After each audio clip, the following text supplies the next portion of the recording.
ओम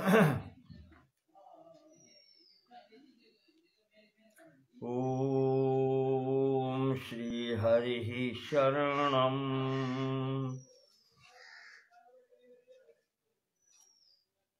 वेदांतार्थ प्रकाशेन जगदांध्य निवारकान् सर्वाचार्याग्रगण्यास्तान् वंदे शंकर देशिकान्। परवाक्य रसाभिज्ञान सज्जनान् ब्रह्मवित्तमान् निंदासूयादिरहितान् प्रणमामि महत्तमान्। मार्गं ते संप्रवक्ष्यामि विद्यारण्य प्रकाशितम् सम्यक् नाहं विजानामि यथामति वदामि ते। श्रीमत्सर्वगुरून् नत्वा पञ्चदश्यानुभाषया चित्रदीपस्य कुर्वेऽहं व्याख्यानं च यथामति।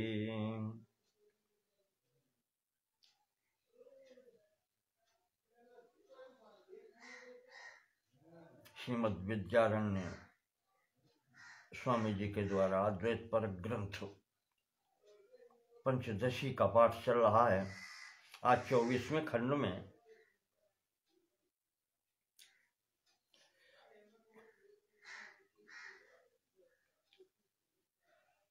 ईश्वर और जीव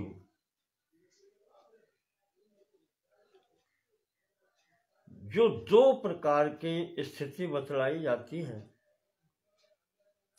उसके संबंध में विचार करेंगे।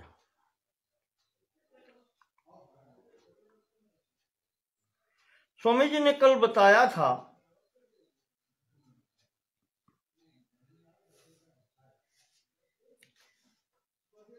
कि मायाधीनश्चिदाभासः श्रुतो मायी महेश्वरः अंतर्यामी च सर्वज्ञो जगद योनिः स एव हि।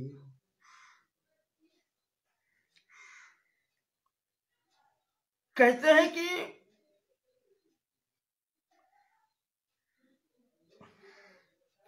जो चिदाभास की बात हुई थी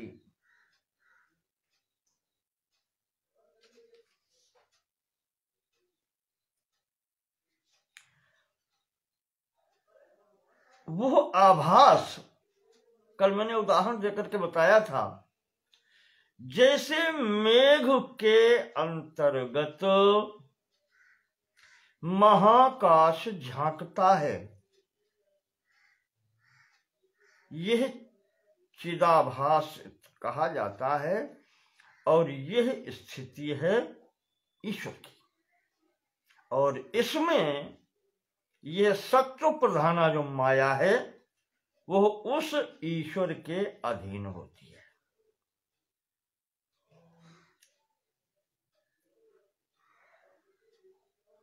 और इसी प्रकार से असत्व प्रधाना, असत्व तो नहीं कह सकते क्योंकि सत्ता तीनों गुणों की हमेशा रहती है, तो कहते हैं कि अल्प सत्व प्रधाना, जिसमें रजोगुण की और तमोगुण की अधिकता होती है, उसके कारण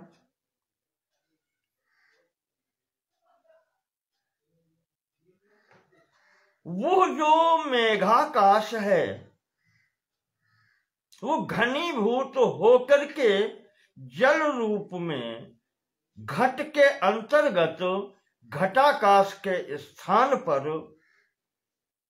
जलाकाश का रूप ले लेता है और उसमें जो उस महाकाश रूपी पर ब्रह्म परमात्मा का प्रतिबिंब पड़ता है, वो भी चिदाभास कहा जाता है। और यह उस माया के तमो प्रधाना या असत्य कहना चाहिए कि अल्प सत्व प्रधाना प्रकृति के अंतर्गत ये जो प्रतिबिंब होता है, यह माया के वश में होता है। अंतर इतना है, जैसे घट के अंदर जब जल हो, आप जल हिला दीजिए तो उसका प्रभाव उसमें जो प्रतिबिंबित हो रहा है, चाहे वो आकाश हो, महाकाश, या उसके अंतर्गत उस कहना चाहिए कि चिदानंदमय ब्रह्म का प्रतिबिंब हो, वो हिलने लगता है। तो वो घनीभूत जलाभास जल के अल्प सत्व प्रधाना माया के प्रभाव से यह जीवत्व की स्थिति होती है, और यह अविद्या वशगस्त्वन्यः, इस कारण से यह अविद्या के वशीभूत हो जाता है।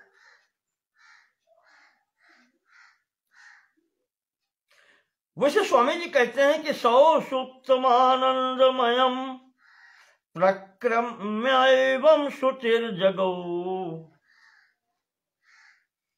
जो प्रथम प्रकरण में बताया था कि जो कारण शरीर मिलता है वो यही चैतन्योपहित प्रतिबिंब है, चिदाभास सहित ये प्रतिबिंब जो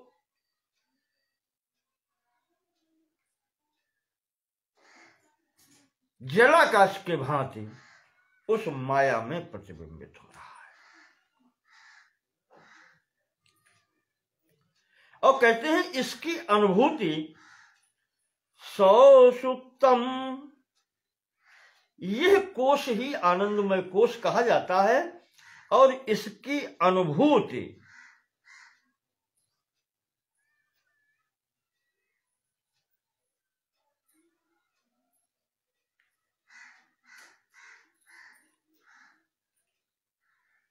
आनंदमय कोश में होती है। सुषुप्तावस्था में मन बुद्धि तक के लीन हो जाने की स्थिति में जो अनुभव होता है वो इसके कारण होता है। और यह आनंदमय कोश उपहित चिदाभास तथा उस मेघाकाश में आभासित चिदाभास या शुद्ध सत्वा भावापन्न प्रकृति से झांकता हुआ वह परब्रह्म परमात्मा का प्रतिबिंब, यह दोनों वास्तव में अभिन्न है। ऐसा श्रुतिर जगौ,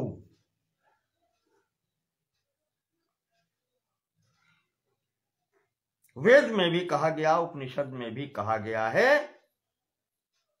एष सर्वेश्वरः, ऐसे वहां पर इसको कहा गया है।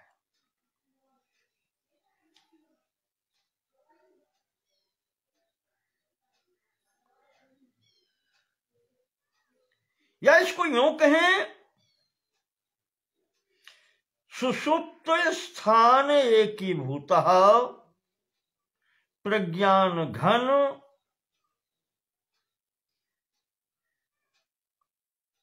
ऐसा, जो समस्त जीवों की वासनाभूत बुद्धि है उनका समष्टि रूप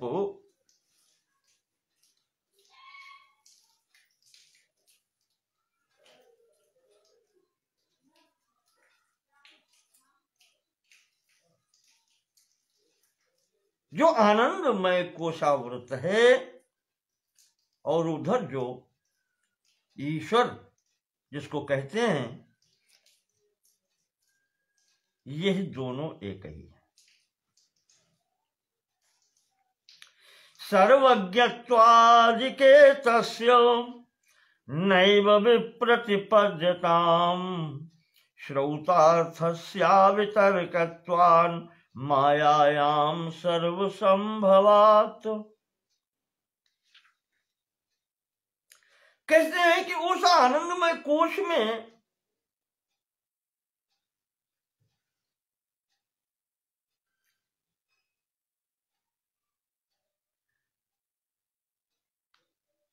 अभी बुद्धि का प्रादुर्भाव नहीं है, वो केवल शुद्ध चैतन्योपहित प्रतिबिंब है, वही आनंदमय कोश है।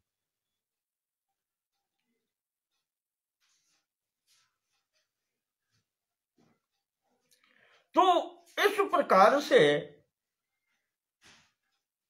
वो सब गुण जो चिदाभास के रूप में ईश्वर में हैं, वही इसमें भी होते हैं।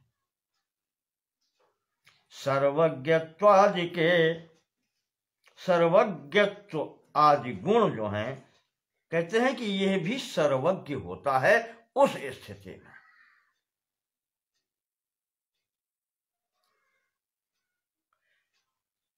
श्रोतार्थस्यावितर्कत्वात्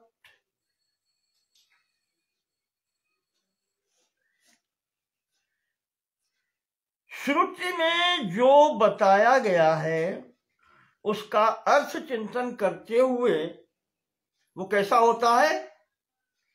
अवितर्कत्वात्।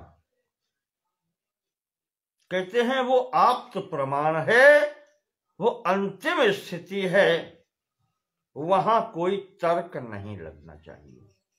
पहले भी कह चुके हैं कल वाले प्रसंग में कि जब वो स्थिति आ जाती है जहां पर समस्त तर्क शांत हो जाते हैं, वहां कोई भी तर्क कार्य नहीं करता।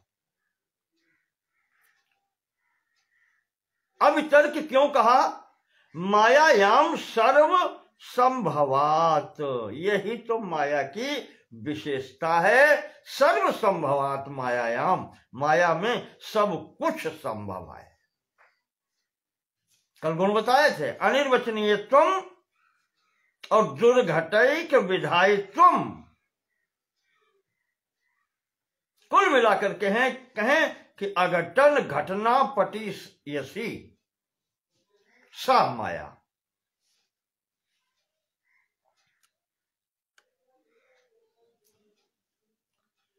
इस स्थिति में है मायायाम सर्व संभवात, वो शक्तिमान की शक्ति है। अगर उसमें कहेंगे ऐसा नहीं हो सकता तो वो सर्वशक्ति मत्ता नहीं रहेगी।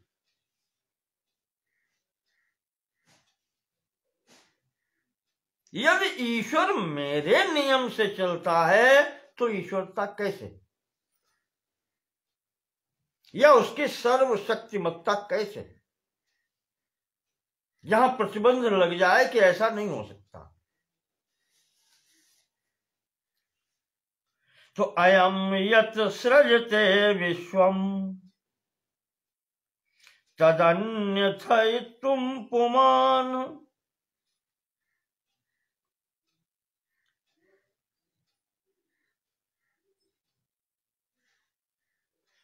वो ईश्वर तदात्मनः आकाशा संभूतः, वहां से वो सृष्टि प्रारंभ करता है, उससे आकाश की उत्पत्ति होती है। तो जो वो सृष्टि करता है, अयम यत् सृजते विश्वम, उस जगत में जो जो सर्जना वो करता है, तद अन्यथयुतुम पुमान न कोपी, उसे अन्यथा करने की किसी भी अन्य पुरुष में शक्ति नहीं है।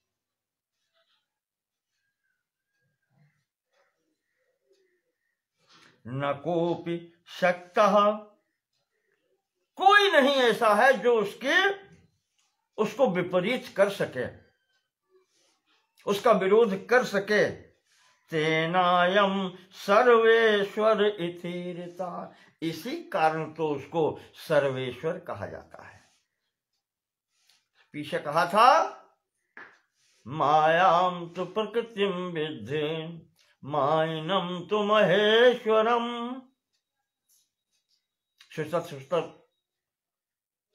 श्वेताश्वतर उपनिषद कह रही है, श्रुति कह रही है। इसी कारण वो महेश्वर है, सर्वेश्वर है।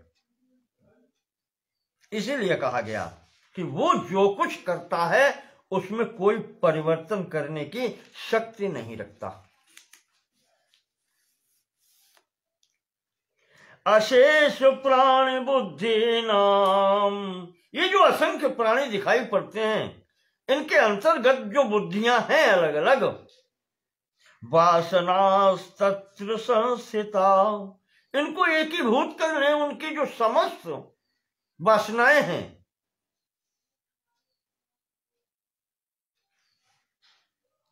ताभि क्रोडीकृतम सर्वम तेन सर्वज्ञ ईरिता, और ये सब उसमें है वो चिदाभास जिसको कहते हैं, वो परमेश्वर जिसको कहते हैं। ये सब क्रोडीकृतम सर्वम इकट्ठा कर लें, उनके अंतर्गत जो वासनाएं हैं उन सबको एकत्र कर लें, भले ही वो अविद्या आश्रित जीव ही क्यों न कहा जाए।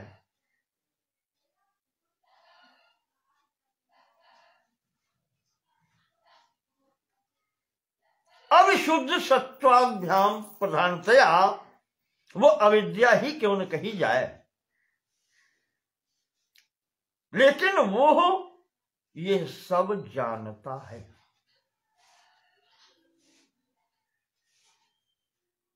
ज्ञान स्वरूप है।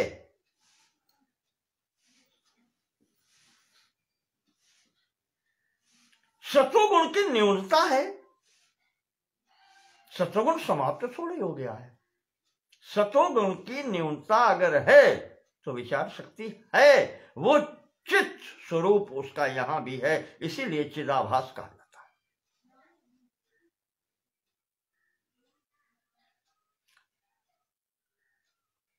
और उधर शुद्ध सत्व भावापन्न जो प्रमुख प्रकृति है उसका जो चिदाभासित है वो ईश्वर कहा जाता है। वस्तुतः सर्वज्ञ वो भी है और सर्वज्ञ ये भी है। तेन सर्वज्ञ ईरिता, इसलिए ये भी सर्वज्ञ कहा जाता है। वासनानां परोक्षत्वात्, अब अगर विचार करें तो जो समस्त वासनाएं विचार में हैं, क्या सबको दिखाई पड़ती हैं? क्या प्रत्यक्ष है? क्या आपको अपनी वासनाएं प्रत्यक्ष है? नहीं है ना, वो परोक्ष हैं। वासनानां परोक्षत्वात् सर्वज्ञत्वं नहि क्षते। अब ये समस्त जीवों की बुद्धि के अंतर्गत जो वासनाएं हैं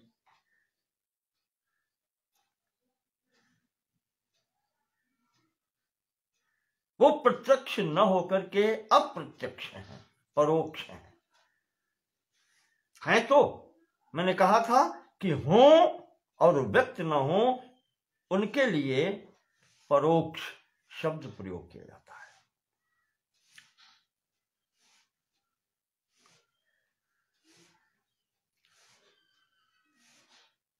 कहते हैं इस कारण से वासनाओं की अधिकता से वो सर्वज्ञता अनुभव में नहीं आती।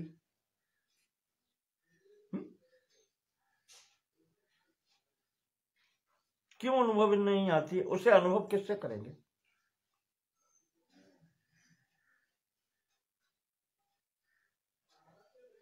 सर्वबुद्धिषु तद्दृष्ट्वा, पर सब बुद्धि में होती तो है।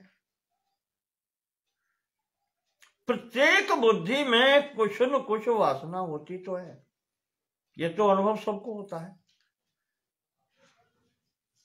वासना स्वनुमीयताम,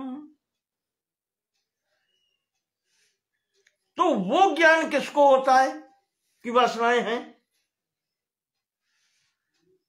और यदि उनका भले ही अनुमान होता हो पर ज्ञान तो होता है। प्रत्यक्ष जो नहीं होता, परोक्ष वस्तु का अनुमान से ज्ञान होता है। आपको बताया था ये प्रमाण है, प्रत्यक्ष के बाद में अनुमान, और अनुमान प्रत्यक्ष पर आधारित है। तो यहां पर जो आगे के कार्य हैं, बुद्धि के आगे और अन्य जो हैं, इनके आधार पर उसका अनुमान हो जाता है कि वासनाएं हैं।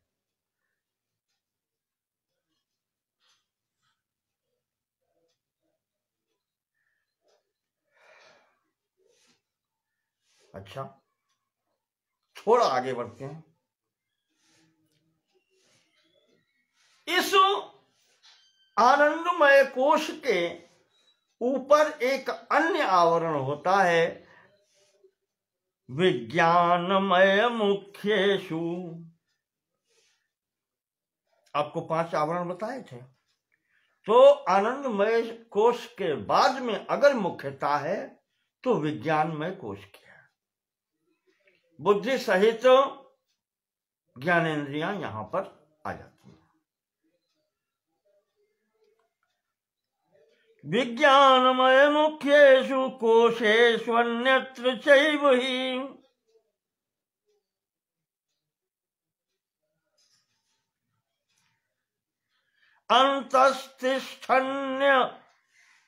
अंतस्तिष्ठन् यमयति तेनांतर्यामिताम ब्रजेत। ये अंतर्यामी शब्द पीछे भी प्रयोग किया है। वहां पर बृहदारण्य को उपनिषद के 3 अध्याय के 7वें ब्राह्मण का अंतिम मंत्रों का उन्होंने प्रसंग दिया था कि इसी को अंतर्यामी कहा जाता है। और अंतर्यामी इसलिए कहा जाता है कि जहां से तैत्तिरीय ये उपनिषद भी कहती है, पैंगल उपनिषद भी कहती है, तस्मात् वा आत्मन आकाशा संभूता। जब उस आत्मा से आकाश उत्पन्न होता है तो कार्य में कारण अनुगत होता है। कारण के कुछ न कुछ गुण कार्य में आते हैं। ये क्या सिद्ध करता है कि प्रथम तत्व आकाश में उस चिदाभास की उपस्थिति है और वही सचैतन्य है। तो जड़ को चैतन्य ही शासित कर सकता है, यमयत नियम में बांध सकता है। जड़ तत्व चैतन्य को नियम में नहीं बांध सकता। चैतन्य तत्व ही उस जड़ को नियमित करता है, उसको अंतस्तिष्ठन् यमयत, वो उसके अंतर्गत रहते हुए उसको नियमित करता है, उसको शिक्षा देता है, चलाता है। इसी कारण तेन अंतर्यामिताम ब्रजेत, इसीलिए वो अंतर्यामी कहा जाता है। बृहदारण्य के उपनिषद के 3 अध्याय के 7वें ब्राह्मण में आप देखिएगा, अंतिम है अंतर्यामी का जहां वर्णन दिया है, वहां यही है। आकाश से वायु, तो वो वहां भी है, वायु को भी निमित्त करता है। वायु से अग्नि, अग्नि से जल, जल से पृथ्वी संपूर्ण तत्वों में वो अंतस्तिष्ठति, वो अंतर इसके इन सब तत्वों के अंतर रहता है और इन सब को सुव्यवस्थित करता है, व्यवस्था में चलाता है। इसीलिए उसको अंतर्यामी कहते हैं। अंतर भीतर रहते हुए व्यवस्था सही बनाए रखना और निश्चित व्यवस्था में चलाना। तो बुद्धौ तिष्ठन्नान्तरोऽस्या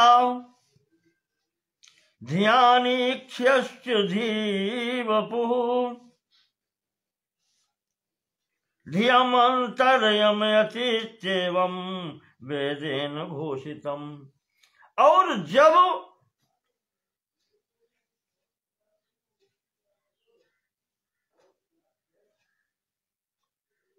ये स्थितियां हो जाती हैं, कौन सी विज्ञानमय कोश वाली, तो संपूर्ण सूक्ष्म तत्व हुए और उसके बाद में जब होती है सृष्टि तब अंतःकरण आता है। अंतःकरण में मन बुद्धि दो ही लिए, यहां पर चित्त और अहंकार को इसी में विलीन मान लिया।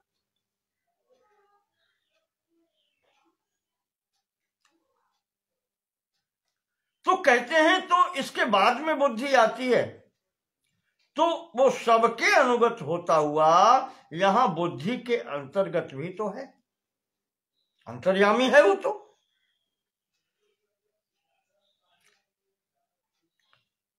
बुद्धौ तिष्ठन् अंतरो अस्या, बुद्धि के अंतर्गत भी रहते हुए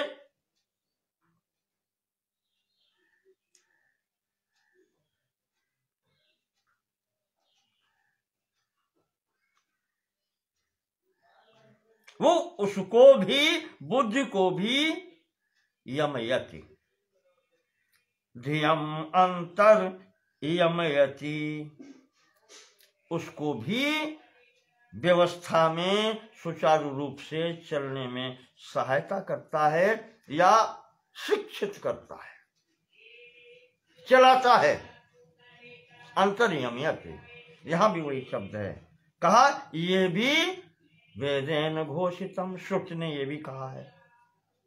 उसी अंतर्यामी ब्राह्मण में आप पढ़ लीजिए, सब है। जब वो प्रारंभ से ही अनुगत हो गया तो अब जहां तक स्थूल शरीर तक की स्थिति है वो सबके अनुगत है।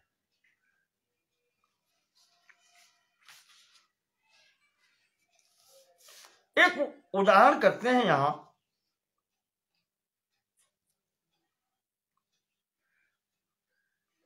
तंतु पटे स्थितो यद्वजु, जैसे कोई कपड़ा है पट, वो कैसे बनता है? तंतु, तंतु के द्वारा बनता है, धागों से बनता है। जिस प्रकार से उपादान तया तथा, तो पट का उपादान कारण क्या है? वो तंतु है, धागा है जिससे वो बना है। तो सर्वोपादान रूपत्वात्, तो पट बनाने के लिए चाहे जितना कपड़ा आप बनाएं, उस तंतु की, उस धागे की आवश्यकता है, वो रहेगा। कपड़ा अगर है तो उसका उपादान कारण तंतु, वो धागा अवश्य होगा। संपूर्ण पट में वो तंतु सर्वत्र अयम अवस्थिता, ये स्थित रहेगा। अच्छा, कहते हैं कि आप और कुछ इसको कहते हैं, चलो हम और महीन करते हैं इसको। कहा प्रत्येक तंतु जो जिससे कपड़ा बन रहा है वो किससे बनता है? कहते हैं कि वो तंतु जो है, वो धागा जो है, वो रुई के रेशे से बनता है। तंतोः अपि अंशुरांतरः। अंशु अंशु कहते हैं जिससे ये बन रहा है। कोई कोई धागा आपने देखा होगा, दो दो तीन तीन धागे मिलाकर के आपस में बट दिया जाता है, तब एक तागा तैयार होता है।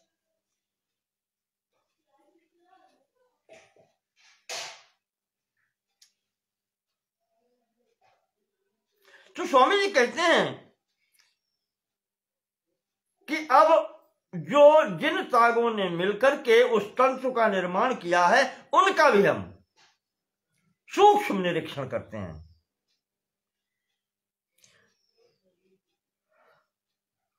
आंतरत्वस्य विश्रांतिर यत्रा सावनमीयताम। उसका भी अगर हम आंतरिक निरीक्षण करें तो वहां पर रेशेदार, वही रुई कह रहे उसको, वो पदार्थ उपलब्ध होता है। कहते हैं ऐसे ही ईश्वर को जानो, सर्व में अनुगत है।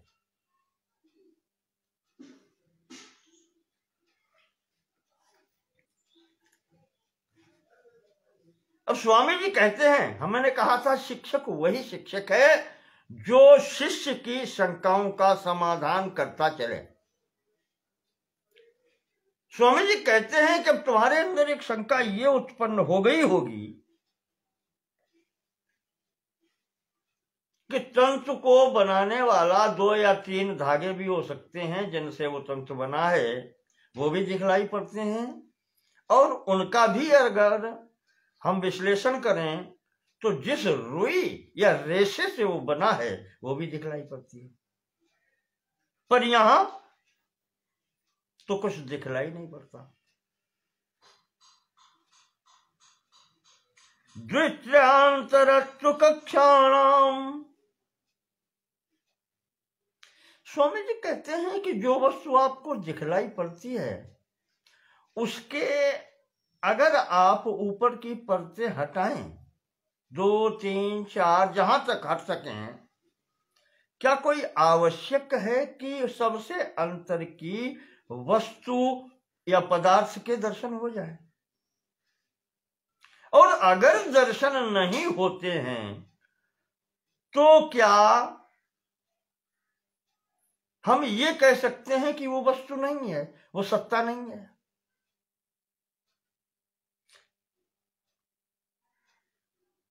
एक भौतिक वस्तुओं में भी ऐसा देखा गया है कि 2-3 कक्षाओं को पार करते हुए अगर परतें हटाते हुए आप चलें तो जो सूक्ष्म वस्तु है 2 या 3 परतों के बाद में फिर वो नहीं दिखलाई पड़ती। तो यहां तो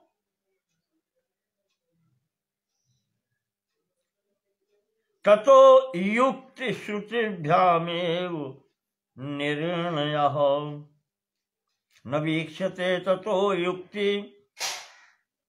अगर नहीं दिखलाई पड़ता है तो युक्ति से यानी तर्क से, और श्रुतिभ्याम एव निर्णयः, और श्रुति प्रमाण से, आप्त प्रमाण से उसका निर्णय होना चाहिए, उससे ही, और कुछ नहीं हो सकता। प्रत्यक्ष न हो, अप्रत्यक्ष हो या परोक्ष हो, तो उसका लिए अनुमान, और अनुमान के बाद में आप्त प्रमाण, श्रुति प्रमाण, उसका निर्णय वहां से लिया जाता है।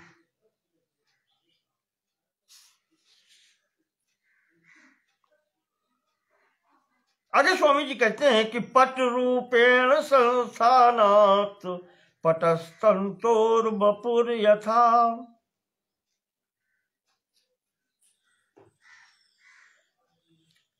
जिन धागों से, जिन तंतुओं से वो पट बना है,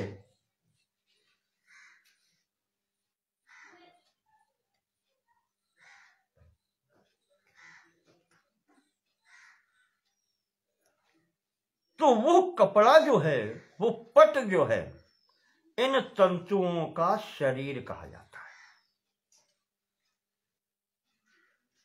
ठीक है, कपड़ा तभी कहेंगे, पट तभी कहेंगे जब उन तंतुओं से वो बुन करके निर्माण होगा, तभी तो कपड़ा कहलाए।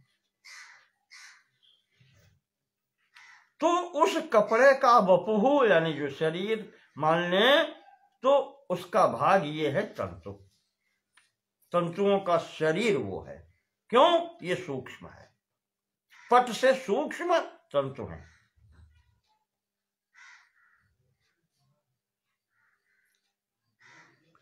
इसी प्रकार से अगर एक दो सीढ़ी से चले जाए अंतर्गत,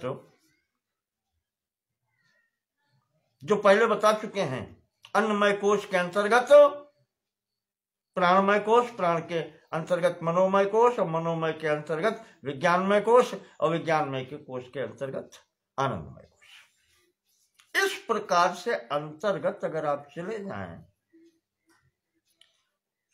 तो ये समस्त शरीर जो हैं, ये उसी अंतर्यामी के ही शरीर तो हैं जो सबके अंदर है। ये समस्त शरीर तीन शरीरों में ही कर दीजिए इसको, स्थूल शरीर, सूक्ष्म शरीर और कारण शरीर, है तो उसी के। क्योंकि अंतर्यामी है, उस सब में प्रविष्ट है, इसलिए ये सब उसी के शरीर हैं। सर्वरूपेण संस्थान सर्वम अस्य वपुस्तथा। अब सर्व रूप से वही तो है। यहां ये सृष्टि कैसे बनी है? पंचभूतों से। पंचभूत कहां से आए? पहले सूक्ष्म, तदात्मना आकाशा संभूता, वहां से प्रारंभ हुआ, सब में अनुगत है। और यहां पर फिर जब पंचीकृत हुआ, स्थूलता आई, तो वो है तो सब में अनुगत। तो सर्व रूप से वही तो उपस्थित है यहां। सर्वम अस्य वपुस्तथा। इसलिए हमारे यहां जो कहा गया है कि ये जितने भी शरीर आप देख रहे हैं, ब्रह्म स्तंभ पर्यंतम, ये सब उसी के शरीर हैं।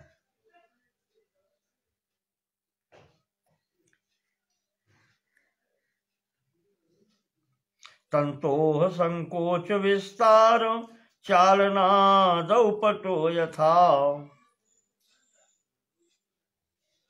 अवश्यमेव भवति न स्वातंत्र्यम पटे मनात्। अब अगर उस तंतु में थोड़ा बहुत परिवर्तन होता है, हिलता डुलता है, तो उसके कारण उस पट में भी गति होती है। यानी पट स्वतंत्र नहीं है, यह सिद्ध होता है।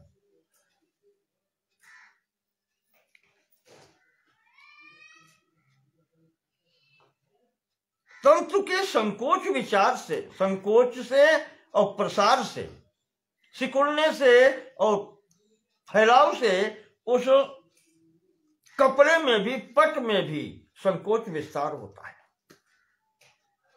तो ये सिद्ध करता है कि वो पट वास्तव में स्वतंत्र नहीं है, वो आश्रित है उन तंतुओं पे।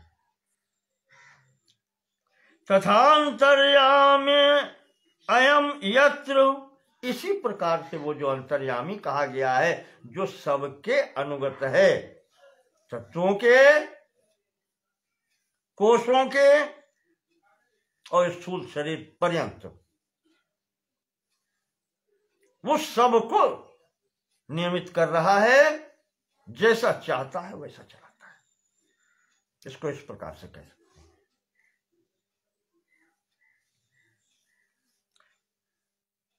अयम यत्र यया वासनया यथा विक्रियते। अब क्योंकि वो उसमें यमन करता है, शिक्षण करता है, तो चूंकि बुद्धि में भी वही है, तो वो जो समस्त वासनाएं हैं उसमें भी वही है।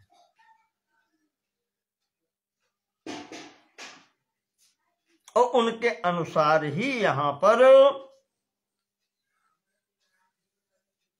विक्रियते, उसमें भी विकार अनुभव किया जाता है। विकार क्या है? किसी को हाथी का शरीर मिला, किसी को मनुष्य को मिला, किसी को चींटी का मिला, किसी को कुकर का मिला, शूकर का मिला, खर मिला। ये सब अलग अलग शरीर हैं। ये सब वासनामय, वो पूर्व वासना युक्त है, विचार के अंतर्गत, बुद्धि के अंतर्गत, और सब में वो बैठा है। इस कारण से वो उनके अनुसार ही इनका नियमन करता है।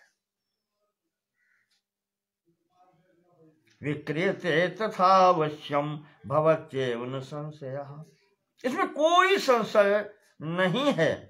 इसी कारण से वो कार्यों में थोड़ा सा अलग अलग विभिन्नपन दिखाई पड़ता है, विकार दिखाई पड़ता है। कहीं घट है, कहीं पट है, कहीं जड़ है, कहीं चेतन है, ये सब अलग अलग दिखाई पड़ता है।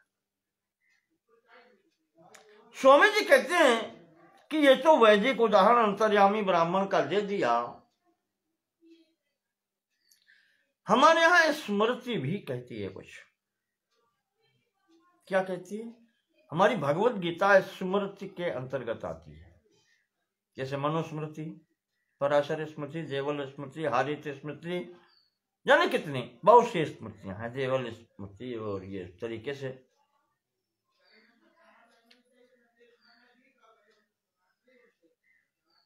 दस बारह तो मैंने थोड़ा थोड़ा सा उनका देखा है, किसी का नाम ही सुना है।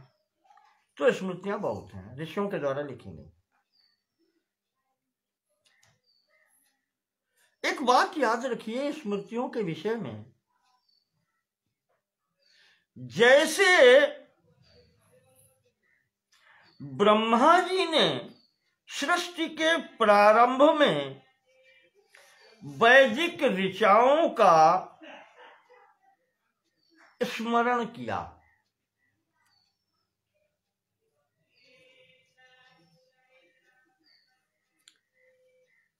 वैदिक ऋचाओं का उन्होंने स्मरण किया है, उन्होंने बनाया नहीं है। यह ब्रह्मा जी की कृति नहीं है। अपने यहां वैदिक जो साहित्य है, आपने सुना होगा, बहुत कहा जाता है ऋषिया मंत्र द्रष्टारः, कर्तारः नहीं है। अपने ऋषि मुनि जो हैं वो मंत्र कर्तारः नहीं है, मंत्र बनाने वाले, निर्माण करने वाले नहीं है, द्रष्टारः। बहुत दिनों का जब अनुभव एकत्र होता है, एकीभूत होता है, तो उससे जो निष्कर्ष निकलता है वो कहलाता है, और उसका जो साक्षी है वही ऋषि है। वो जब अनुभव देता है वो मंत्र कहलाते हैं।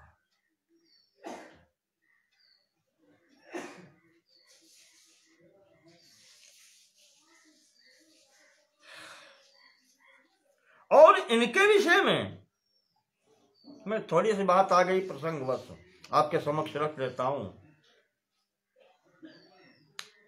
जब हम आप्त प्रमाणों की बात करते हैं तो सर्वप्रथम वैदिक प्रमाण,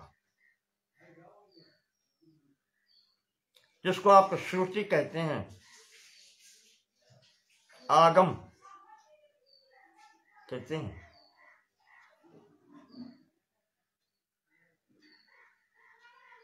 या इसको कहें निगम।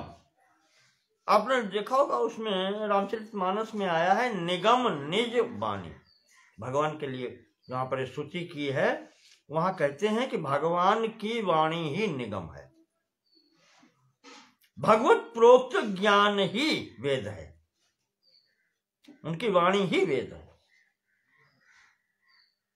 और उसके बाद में जो आगम होता है, आगम में ऋषियों का कुछ योगदान होता है, वो साक्षात्कार करते हैं उन मंत्रों का। इसी कारण से ऋषियों मंत्र द्रष्टारः कहते हैं, न तो कर्तारः।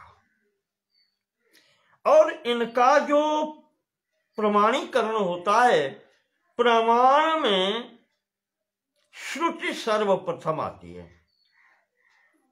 वेद के अंतर्गत उपनिषद तक ये आते हैं। आगम जो कहा जाता है वो एक विशेष स्थिति के हैं। जैसे भक्ति की मार्ग में चलें तो पांचरात्र नारद जी का है, ये आगम है। एक विशेष रास्ता में चलने के लिए जो मार्ग ऋषियों ने दिए हैं वो आगम कहे जाते हैं। ये ऋषियों के द्वारा आए हैं।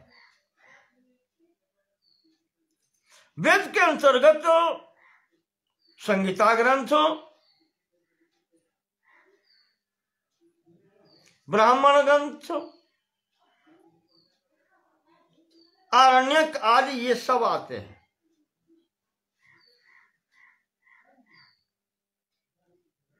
ये निगम है, ये श्रुति प्रमाण के अंतर्गत आते हैं। और इसी को सरलता के लिए हम उपनिषद से प्रमाण उठाते हैं, क्योंकि वो कठिन भाषा जो है ब्रह्मा जी के द्वारा साक्षात्कारित भगवद्वाणी सबके समझ में आने वाली नहीं है। तो ऋषियों ने, और आप देखेंगे कि उपनिषद आप उठा करके देखें, बहुत आश्चर्य होता है।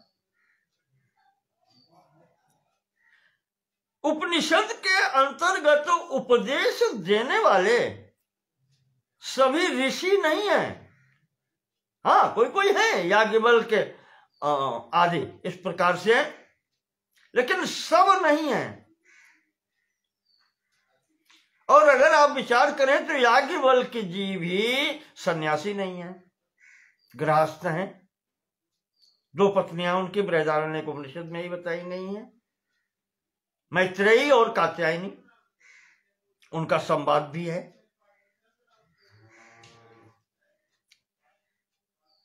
और दूसरी बात ये देखने की योग्य है कि इस उपनिषद ग्रंथावली में आपको जाने कितने राजा लोग उपनिषद वो उपदेश करने वाले मिलेंगे। अश्वपति का नाम आता है,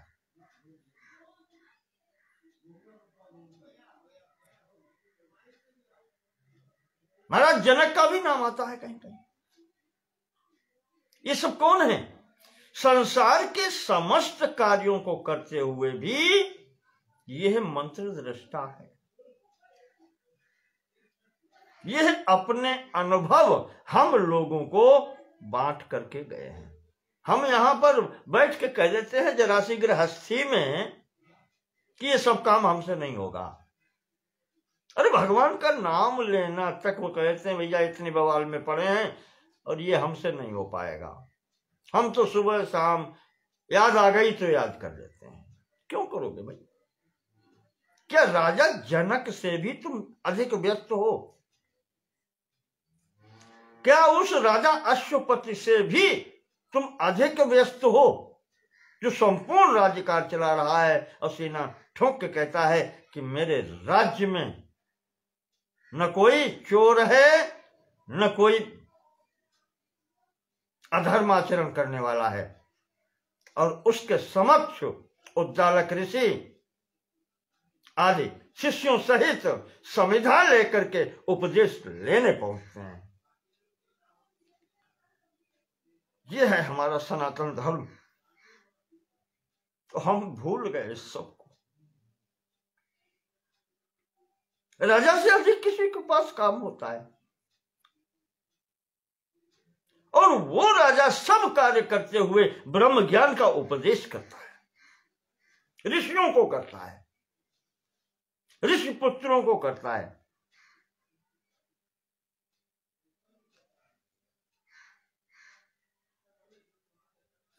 इसीलिए कहते हैं ज्ञान किसी की बपौती नहीं है। ये उत्तराधिकार में मिलने वाली वस्तु नहीं है, ये साधना से मिलती है। या इसको यूं कहें कि तुम्हारी कृपा पाओ कोई कोई।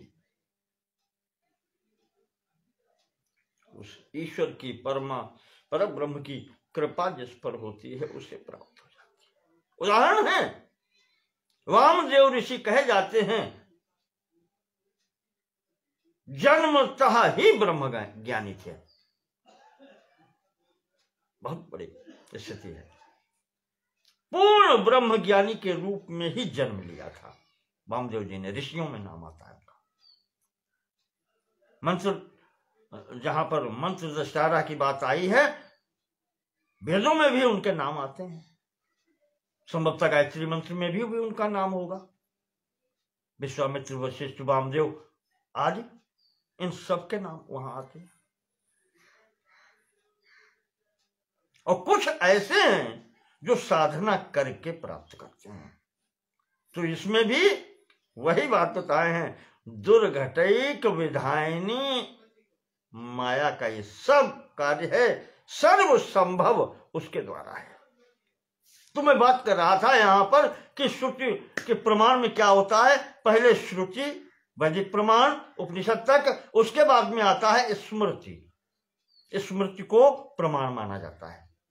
जो ऋषियों ने लिखकर, स्मृतियां भी जैसे मनुस्मृति है, महाराज मनु ने स्मृति के आधार पर ही लिखी है। ये भी मंत्र हैं, ये दृष्टा है उस स्मृति के, ये बनाकर के कुछ नहीं लिखा है। सर्वप्रथम संविधान जो मनु जी ने लिखा है, मनुस्मृति, वो दृष्टा है उसके, उन्होंने अपने मन से कुछ नहीं लिखा है।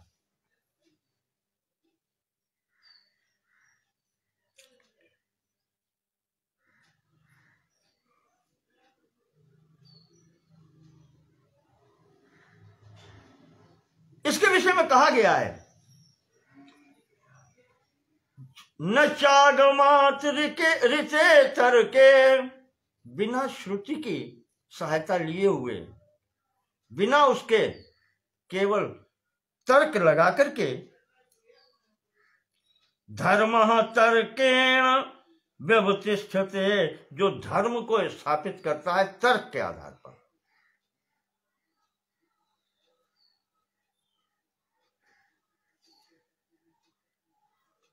ऋषीणामपि यज्ञाम तत् अपि आगम हेतुकम, वो ऋषियों के द्वारा उनका मूल तत्व भी आगम ही है। आगम का हेतु भी वही निगम है, परमात्मा वाणी है। हस्त स्पर्शादिवांधेन, भर्तृहरि जी ने लिखा है कहीं कि जो व्यक्ति तर्क लगाता है हर स्थान पर, वो कहते हैं वो अंधा होता है। जैसे अंधा व्यक्ति हाथ से लगा करके देख देख के चलता है। हस्त स्पर्शाद इव अंधेन विषमे पथ धावता, रास्ता उबड़ खाबड़ है, विषम मार्ग है, बताओ कितनी दूर तक चलेगा, बताओ। अनुमान प्रधानेन या तर्क प्रधानेन, तर्क की प्रधानता से विनिपातो न दुर्लभा, जरूर गिरेगा। विनिपात उसका हो जाएगा, मुंह के बल गिरेगा, ठोकर लगेगी, क्योंकि वो स्पर्श से चल रहा है।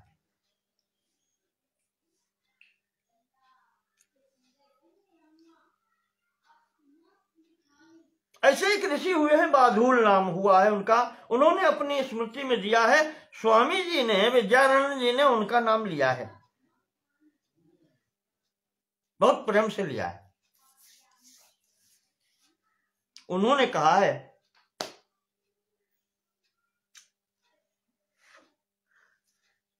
श्रुति स्मृति ममैवाग्ये, कहते हैं भगवान ने कहा है, ये ऋषि ने साक्षात किया है इसका, बाधूल नाम के उन्होंने अपनी स्मृति में लिखा है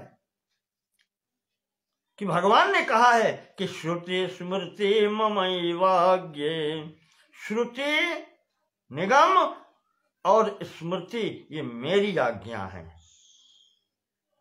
इनका मूल मैं। उदाहरण स्पष्ट सामने है, अभी आपको देंगे, गीता में भगवान बोल रहे हैं, स्मृति है ये। अर्जुन ने पूछा है, रण क्षेत्र के मध्य में योगी राज कृष्ण हैं और वो स्मृति से आज अपना किया हुआ ही दे रहे हैं, तुरंत बना करके नहीं दिया जा सकता। जो साक्षात्कार कर चुके हैं, भले ही अपनी वाणी हो, मैं क्या कह रहा हूं अभी 10 मिनट बाद, 1 घंटे बाद मुझसे पूछो मैं क्या कह गया, क्या याद आ सकता है? क्या 1 घंटे के व्याख्यान में क्या कह गया पता नहीं, वो देखना ही पड़ेगा क्योंकि रिकॉर्डिंग हो रही है।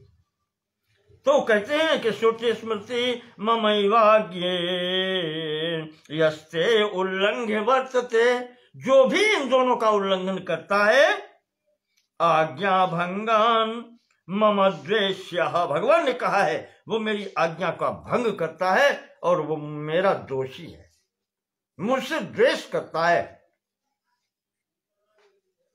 समद भक्तोपि न प्रिया, वो भले ही मेरा चाहे इतना बड़ा भक्त हो, वो मेरा प्रिय नहीं हो सकता। जो मेरी बात नहीं मानता वो मेरा भक्त कैसे? स्थिति स्पष्ट है।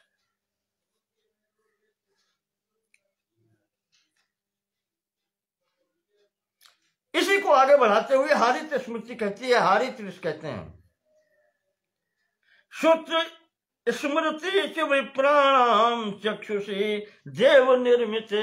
श्रुति और स्मृति जो है वो ब्राह्मण के 2 नेत्र हैं।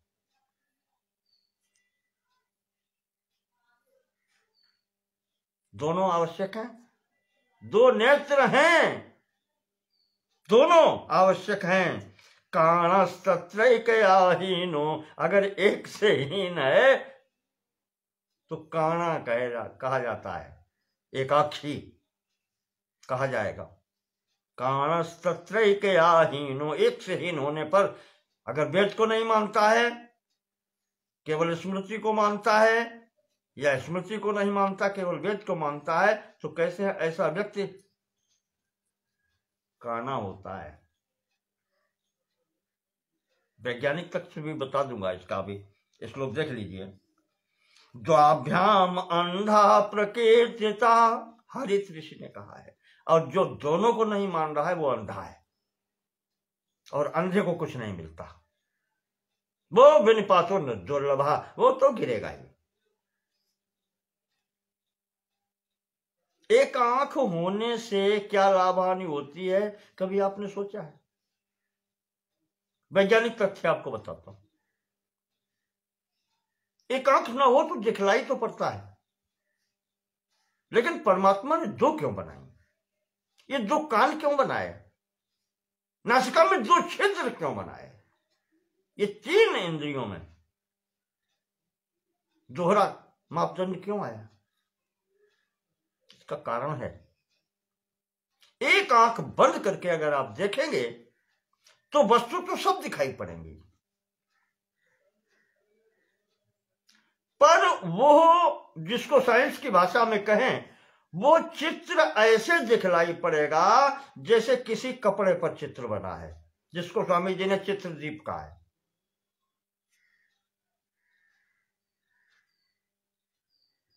चित्रपट कहा है, दीप क्यों? चित्रपट कहा है, जो कपड़ा जिस पर वो चित्र बना है। अर्थात वो चित्र आपका, अगर साइंस की भाषा में कहें, ये 2 डायमेंशनल होता है, द्विविमीय, जिसमें केवल लंबाई और चौड़ाई, बस। इस कारण से उस चित्र में स्पष्टता नहीं आती, और जब दूसरी आंख होती है तो वो चित्र त्रिविमीय हो जाता है, 3 डायमेंशनल हो जाता है। तो उसमें जो वस्तुएं हैं उनमें विभिन्नता भी अलग अलग नजर आ जाती है, कौन पास में है कौन दूर है। यह दोनों आंखों के होने पर ही होता है, यह अनुभव किया हुआ है, आप करके देख लीजिएगा। परमात्मा ने इसीलिए 2 आंखें बनाई। इसी प्रकार से 2 कान क्यों दिए? एक कान से ध्वनि अगर दूर से सुनाई पड़ती है तो उसकी दिशा का ज्ञान नहीं होता कि किस दिशा से ध्वनि आ रही है। वो भी उसी प्रकार से 2 डायमेंशनल हो जाता है। और जब 2 कान होते हैं तो दिशा की स्पष्टता हो जाती है कि इस दिशा से ध्वनि आ रही है। ये 3 डायमेंशनल है। ऐसे ही सुगंध का भी है, ये भी बताती है कि सुगंध किधर से आ रही है। इस कारण से परमात्मा ने 2 आंख, 2 कान, 2 घ्राण दिए हैं।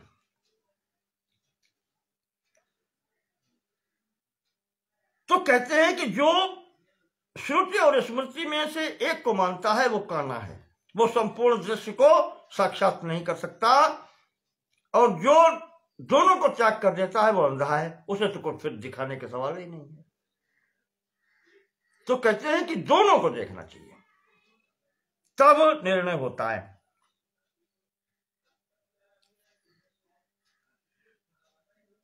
न कश्चिद वेद कर्ता च वेद स्मरता,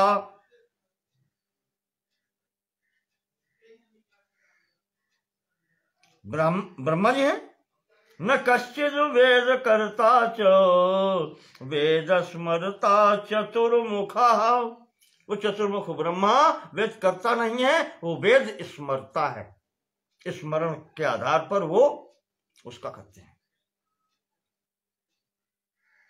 तथैव धर्मम स्मरति, उसी प्रकार से धर्म का भी स्मरण किया जाता है। धर्म मतलब धानात् धर्म, कर्तव्यों का भी, कि इस शरीर में है तो आपके कर्तव्य क्या है उसका भी स्मरण किया जाता है। तथैव धर्मम स्मरति मनुः कल्पांतरांतरे,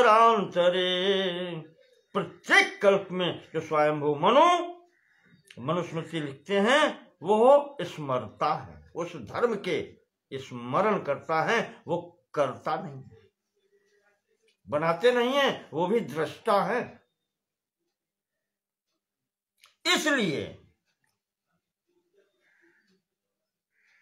अब इस समय कलयुग में कहते हैं कि कलो पराशर स्मृति, कलयुग में पराशर की स्मृति की प्रधानता है, बहुत सी स्मृतियां हैं। चलो ठीक है, तो पहले श्रुति वैदिक प्रमाण उपनिषद तक, उसके बाद में स्मृति, स्मृति से नीचे इतिहास, ये प्रमाण में आता है, ऐतिह्य बोलते हैं इसको, और फिर पुराण। इतिहास में आपके सर्व प्रमुख 2 ग्रंथ हैं, वाल्मीकि कृत रामायण और महर्षि व्यास कृत महाभारत, ये इतिहास की श्रेणी में आता है। और शेष 14 पुराण, 14 उपपुराण, 14 औपपुराण, ये सब पुराण श्रेणी में आते हैं। तो ये सब देखते हुए नारद जी ने अपने भक्ति सूत्र में कहा है कि वादो नावलंब्या, यार वाद विवाद में मत पड़ो, अपने रास्ता सही रखो। वही अभी किसी ने एक दिन कहा था कि रास्ते में मिलने वाले हर कुत्ते को आप अगर पत्थर या कंकड़ मारेंगे तो आप अपने लक्ष्य पर नहीं पहुंच पाएंगे। इसलिए वादो नावलंब्या, वाद विवाद में मत पड़ो।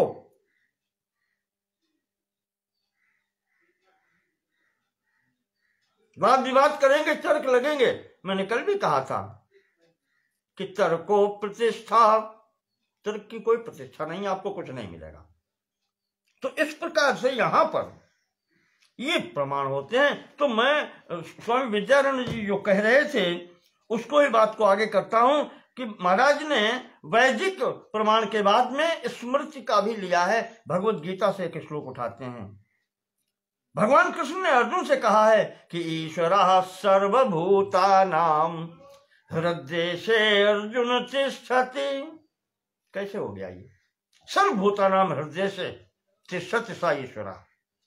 इसी तरीके से तो है कि आत्मना आकाशा संभूता, वो अनुगत है सबके, इसलिए सर्व स्थान पर सर्वभूतानां हृदयेशे सः तिष्ठति, ईश्वरः तिष्ठति। अभ्रामयन्त सर्वभूतानि यंत्रारूढ़ानि मायया। और वही इन सभी जीवों को, इन सब के शरीर के अंतर्गत बैठा हुआ, जैसे यंत्र को चलाने वाला ड्राइवर कह लें उसको, वो होता है, उसी प्रकार ये सब मशीनों को चलाता है, सभी यंत्रों को चलाने वाला यही है। क्योंकि यह जड़ में भी है और चैतन्यता तो है, चैतन्य स्वरूप में सर्वेशाम यमयति, अंतर्यामी होने के नाते, और सब पूर्ण जड़ तत्वों में अनुगत है, उनको भी शिक्षयति यमयति। यहां पर स्वामी जी ने कुछ सर्वभूतानि अर्थ दे दिए, इसका थोड़ा स्पष्टीकरण दे दिया। सर्वभूतानि विज्ञानमयास्ते हृदय स्थिता।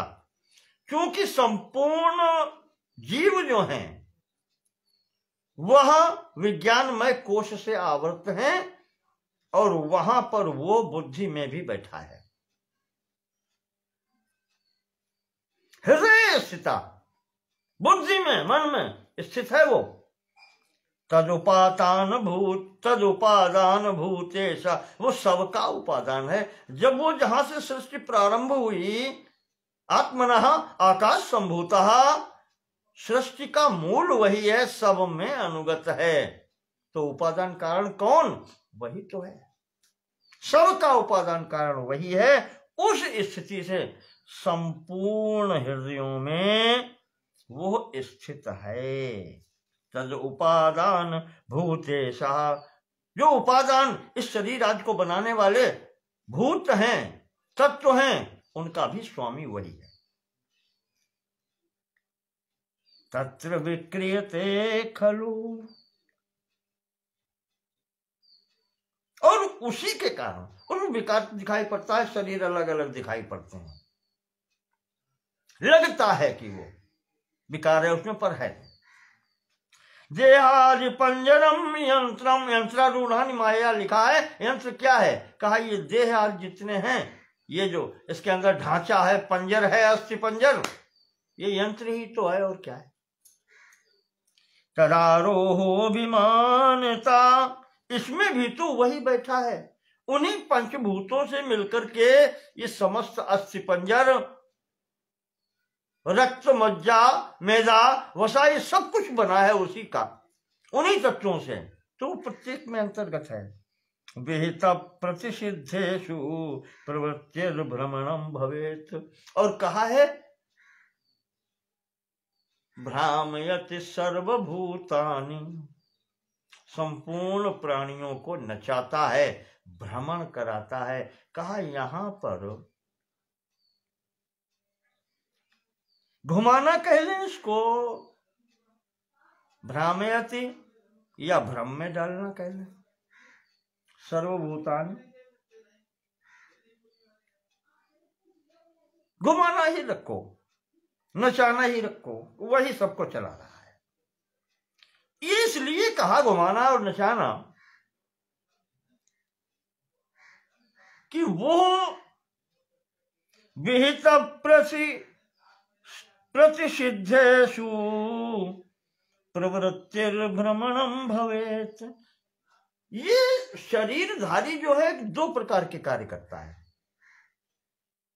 एक होता है विहित, जो शास्त्र निर्दिष्ट है, भगवत निर्दिष्ट है, और एक प्रतिषिद्ध, यानी जिसको कहते हैं निषिद्ध, उधर भी यह चला जाता है। क्यों चला जाता है? उसके लिए जो पहले बताया कि जो वासना उसके अंतर्गत हैं, उनके अनुसार ये जाता है इधर उधर। दोनों प्रकार की ये कर्म करता है। ये इसका दोनों तरफ चलना, यही भ्रमण कहलाता है। विज्ञानमय रूपेण तत्प्रवृत्ति स्वरूपतः, ये जो प्रवृत्ति इसकी होती है, ये इस विज्ञानमय कोश के कारण ही होती है, क्योंकि बुद्धि वहीं से ही कार्य करती है। जो हेड ऑफिस है इसका,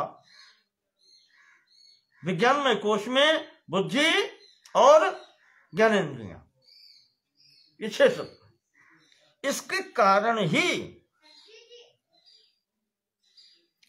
क्योंकि ये रजो प्रधाना है तो इसमें चंचलता है, इस कारण से स्वशक्त्येषु विक्रियते मायया ब्राह्मणम हि तत्।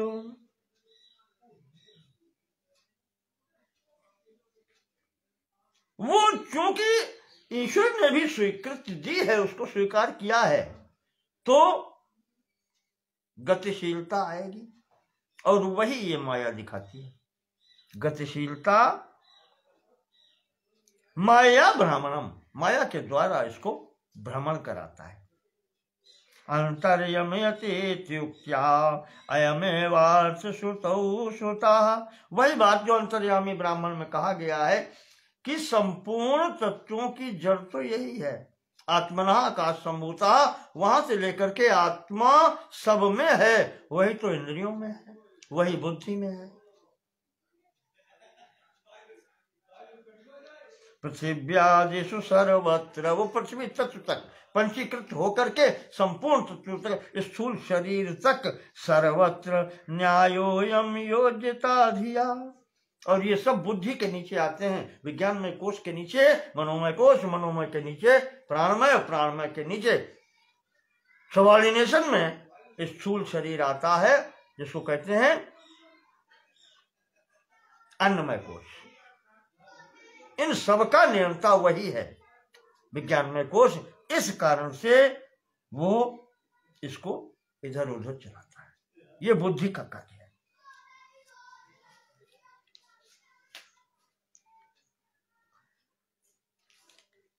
अब यहां पर स्वामी जी एक श्लोक उद्धृत करते हैं। इस श्लोक को कई लोगों ने मुझे बताया कि यह महाभारत में है, दुर्योधन की कथनी है, पर मैंने महाभारत पूर्ण देखा जो गीता प्रेस से प्रकाशित है, एक जगह थोड़ा सा भाव मिला था, पर यह श्लोक पूर्ण नहीं वहां कुछ भी है। और अधिकतर आचार्य इसको ही सुना देते हैं कि जानामि धर्मम नच में प्रवृत्ति, जानाम्य धर्मम नच में निवृत्ति। मैं धर्म भी जानता हूं पर मेरी प्रवृत्ति नहीं होती। धर्म मैं जानता हूं लेकिन मेरी प्रवृत्ति नहीं होती। स्वामी जी यहां पर दिखाना चाह रहे हैं यही वासनाओं का खेल है। विहित और निषेध का यहीं पर है। और जानामि अधर्मम नच में निवृत्ति, और मैं अधर्म भी जानता हूं पर उससे मेरी निवृत्ति नहीं होती, जानते हुए भी मैं करता हूं। अब वो तर्क देते हैं कि केनापि देवेन हृदय स्थितेन केनापि देवेन, जो हृदय में स्थित है वो जो देव है, इस सब का स्वामी जो है वो यथा नियुक्तोस्मि, उसके द्वारा जैसा मैं नियुक्त किया गया हूं जो करने के लिए, तथा करो वैसा ही मैं कर रहा हूं।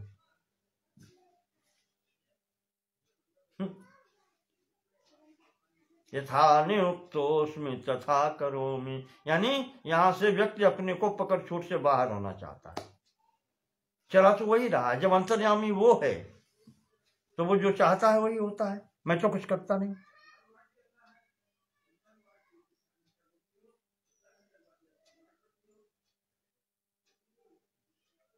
तो स्वामी जी कहते हैं कि अब आप ये सोचोगे कि जब ईश्वर नियंता है, वो करा रहा है, तो मेरा उसमें क्या दोष है। कहते हैं ऐसा नहीं है। स्वामी जी कह रहे हैं नार्थः पुरुष कारेण इत्येवं मा शंक्यताम यथा। अगर आप ऐसा मान लेंगे कि सब वो ईश्वर करा रहा है या वो कर रहा है, हृदय सेन केनापि देवेन, हृदय स्थितेन, वो करवाता है। अगर ऐसा आप मान लेंगे तो कर्म दो प्रकार का कहा जाता है, एक तो भाग्य होता है, एक पुरुषार्थ होता है। तो कहते हैं कि फिर पुरुषार्थ का तो कोई अर्थ ही नहीं रह गया। फिर व्यक्ति पुरुषार्थ क्यों करे? क्यों करे पुरुषार्थ? क्योंकि अब वो परमात्मा अंतर्यामी करवा रहा है, वो करना पड़ता है मुझे विवश होकर के। तो फिर मेरे पुरुषार्थ की स्थिति क्या रहेगी?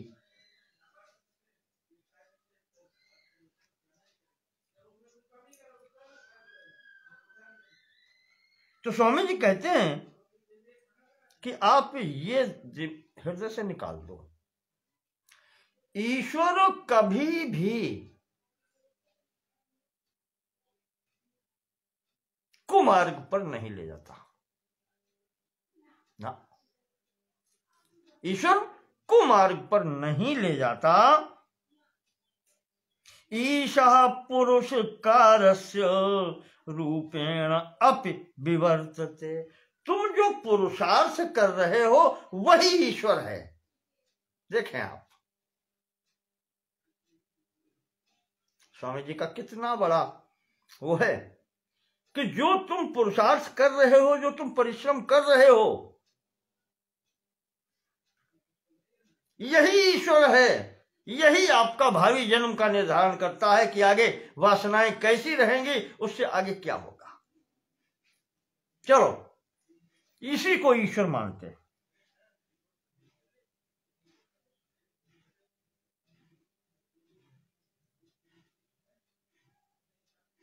ईश्वर ही पुरुषार्थ रूप में है।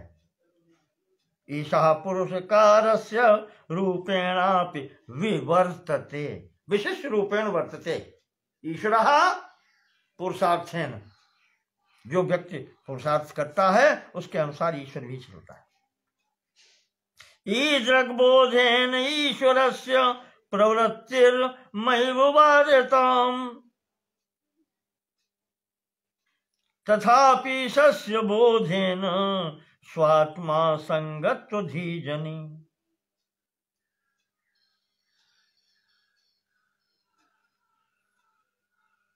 अब स्वामी जी कहते हैं कि जब ये सोच लिया कि जो मैं पुरुषार्थ कर रहा हूं यही ईश्वर है, तो अब आप विचार करो, जिसके हृदय में ये बात आ जाए कि मैं जो कर रहा हूं यही ईश्वर है, तो वो निषिद्ध कार्य क्यों करेगा? क्यों करेगा निषिद्ध कार्य? एक छोटी सी बात में कोई भी वस्तु भगवान का भोग लगाने के लिए ले जाएं, यदि वो निषिद्ध वस्तु है तो क्या आप उसका भोग भगवान के समक्ष लगा सकते हैं? नहीं लगा सकते ना। क्या भगवान कहने आता है? नहीं। आपके अंतर्गत बैठा हुआ वही निवारण कर देता है कि नहीं, ये नहीं कर सकते आप, ये निषिद्ध है। यही तो ईश्वरता है ईश्वर की।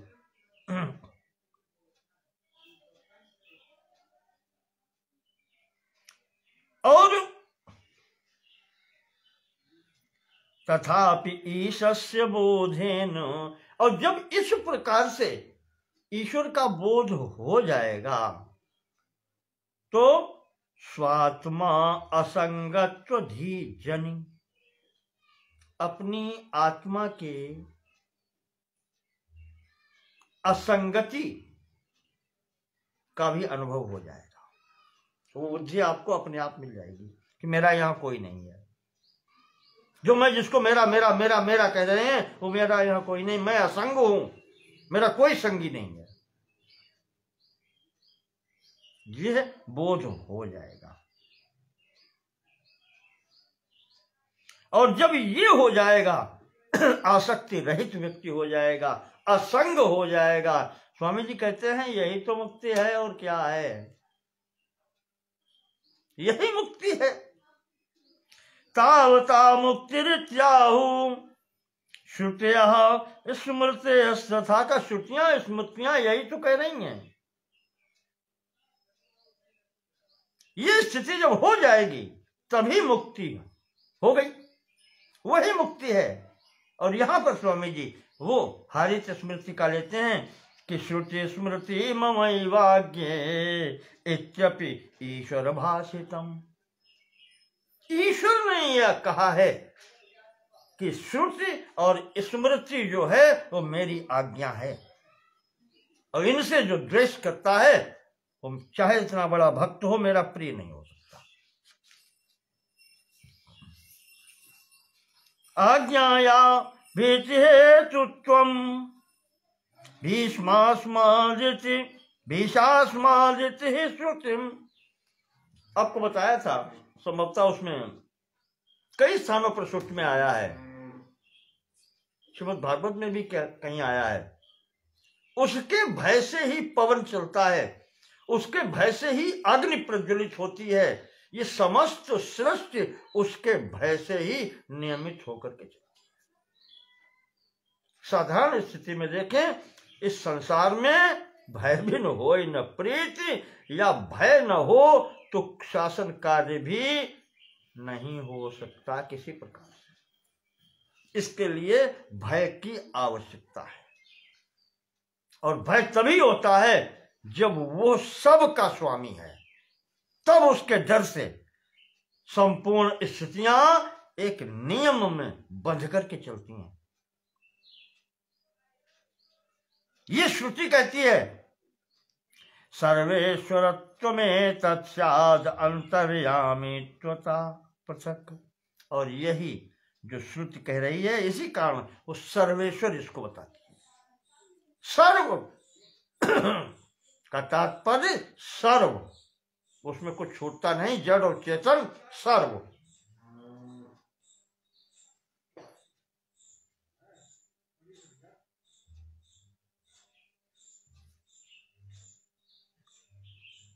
तो स्वामी जी कहते हैं एतस्य वा, वो सर्वेश्वर भी है। जहां कहा था, मैंने अभी आपको पहले कहा था, प्रकृतिम तो मायाम विद्धि माइनम तो महेश्वरम है। वो महेश्वर, वो सर्वेश्वर है। और यहां हृदय से तिष्ठति स सर्वेश्वरा, ये दोनों का एकत्व है। एतस्य वा अक्षरस्य प्रशासन इति श्रुति। ये जो बृहदारण्यक में आपने दिया है कि एतस्य या अक्षरस्य, जिसका क्षरण नहीं होता, प्रशासने, याज्ञवल्क्य जी के उपदेश में है। उन्होंने जब गार्गी से शास्त्रार्थ किया है तो वहां पर उन्होंने पूछा है कि ये कैसे होता है, तो वो कहते हैं, वहां पर बताया उन्होंने कि गार्गी, यह सूर्या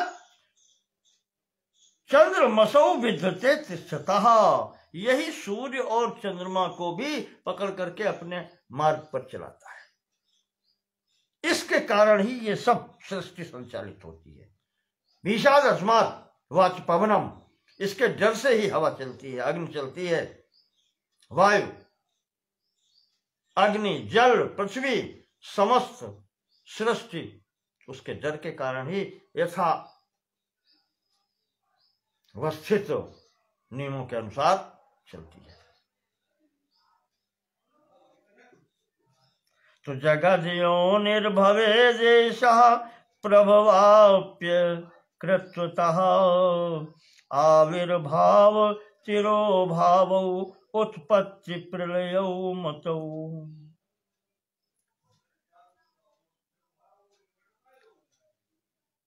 अब ये ईश्वर ही जब तदात्मन आकाश संभूता वहां से उत्पन्न करता है और स्थूल जगत तक आता है, तो कभी न कभी अब ये वापसी भी होती है इसकी समस्त सृष्टि की मूल स्तर तक पहुंचने के लिए।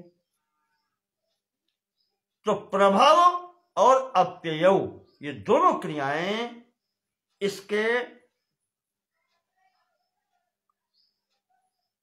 द्वारा ही होती हैं। अब आप यही कह सकते हैं, क्योंकि सर्वेश्वर है, अंतः अमृत सर्वेश्वर, सर्वेशाम भूतानाम, अंदर बैठ करके सबको ये नियमित करता है। तो जिस प्रकार से ये उत्पन्न करता है उसी प्रकार से लीन करता है। स्वामी जी कहते हैं आविर्भाव तिरोभाव, इसका आविर्भाव होता है और फिर तिरोभाव भी हो जाता है। उसी को उत्पत्ति और प्रलय कहते हैं, ये उसी की शक्ति है। ऐसा जगत योनि ही, जगत योनिर भवेद, ऐसा वो जो संपूर्ण जगत की योनि है, जो मूल कारण है, कौन? आत्मनः आकाश संभूतः, वो आत्मा, वो परमात्मा, वो इस समस्त सृष्टि का मूल तत्व है। आविर्भावयति स्वस्मिन्, अपने से ही वो निकालता है, आविर्भाव करता है। विलीनम सकलम जगत, स्वस्मिन् विलीनम, और अपने में ही वो विलीन कर लेता है। प्राणि कर्म वशादेश पटो यद्वत् प्रसारितः, वो प्राणियों के कर्म से जो वासनाएं एकत्रित होती हैं उसके कारण उन सब के एकत्रीकरण हो जाने के बाद में, जैसे तंतुओं के सिमट जाने से पट, वो जो है पर्दा चित्रपट, वो भी इकट्ठा हो जाता है, संकोच हो जाता है, और जब वो प्रभावी होती हैं तब तो वही प्रसारण हो जाता है, प्रसरण हो जाता है। तो प्राणियों के कर्म वश जो भावनाएं हैं, जो कहना चाहिए जो वासनाएं हैं, उनके कारण यह यद्वत् प्रसारिता, उसी प्रकार से ये प्रसारित हो जाता है। जैसे मंत्र कहता है धाता यथा पूर्वमत अकल्पयत्, उस विधाता ने जैसे पूर्व में सृष्टि की थी बिल्कुल ठीक उसी प्रकार से सृष्टि करता है, हो जाती है। पुनस्थिरो भावयति स्वात्मन्येवाखिलम जगत, और पुनः उसी प्रकार से जिस क्रम से उत्पन्न हुआ था उसी क्रम से तिरो भावयति, अपने में वो लीन कर लेता है। स्वात्मन एव अखिलम जगत, अखिल जगत को अपने में लीन कर लेता है।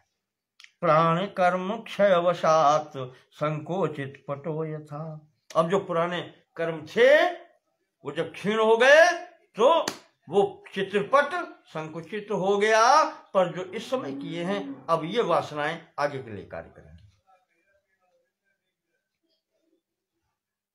रात्रि घस्रौ सुप्तिबोधौ उन्मीलन निमीलने, अब ये स्थिति कैसे होती है? स्वामी जी को उदाहरण देते हैं, जैसे अपने यहाँ हम लोग अनुभव करते हैं, रात होती है, दिन होता है, रात्रि में उन्मीलनम निमीलनम, निमीलन करते आंखें बंद कर लेते हैं, सो जाते हैं, प्रलय हो जाती है। प्रातः काल होते हैं, फिर उसी तरीके से यथा पूर्वम अकल्पयत् सर्वे कार्याणि, उसी प्रकार से सब कार्य होने लगते हैं जैसे पीछे होते थे। रात दिन जैसे होते हैं, सुप्ति बोधौ, जैसे व्यक्ति सोता है जागता है, बिल्कुल उसी प्रकार से ये स्थितियां होती। तूष्णीम भाव मनोराज्य, शांत हो जाने पर भी ये समस्त वासनाएं उस मनोराज्य में रहती हैं। आपको मनोराज्य पहले बता चुके हैं, जिसकी अनुभूति स्वप्न में होती है। एवं सृष्टि लया विमौ, उसी प्रकार से ये सृष्टि और उसकी लय होती है, स्वप्न में भी इसकी अनुभूति होती है।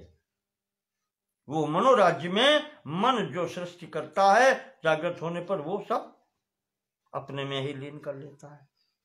बिल्कुल वही स्थिति यहाँ है। आविर्भाव तिरोभाव शक्तिमत्वेन हेतुना,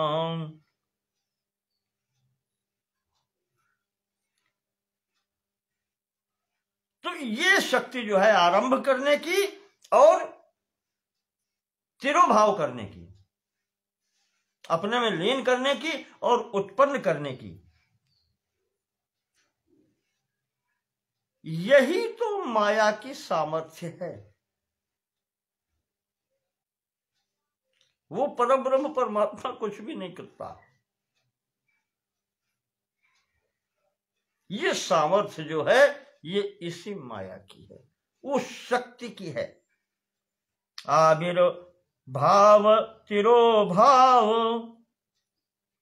शक्तिमत्वेन हेतुना, वो शक्ति मान को हेतु बना करके, जिसकी शक्ति है उसको, उस शक्तिमान को हेतु बना करके करती ये सब ये शक्ति ही है।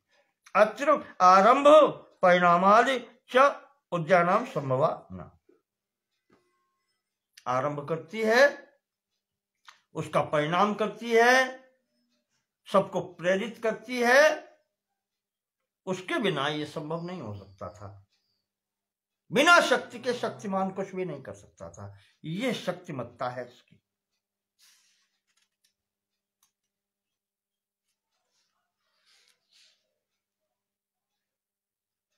यहां पर मेरा विचार है कि अब यहां पर हम स्थगित करें इसको। आगे की बात कल के खंड में आएगी। ये आप इस प्रकार से इसको समझें। बहुत कठिन ग्रंथ है। मैं अधिकृत नहीं हूं, न मैं इस मार्ग का साधक हूं। आप सब लोगों की शुभकामनाएं हैं, माता पिता का आशीर्वाद है, ईश्वर की कृपा है।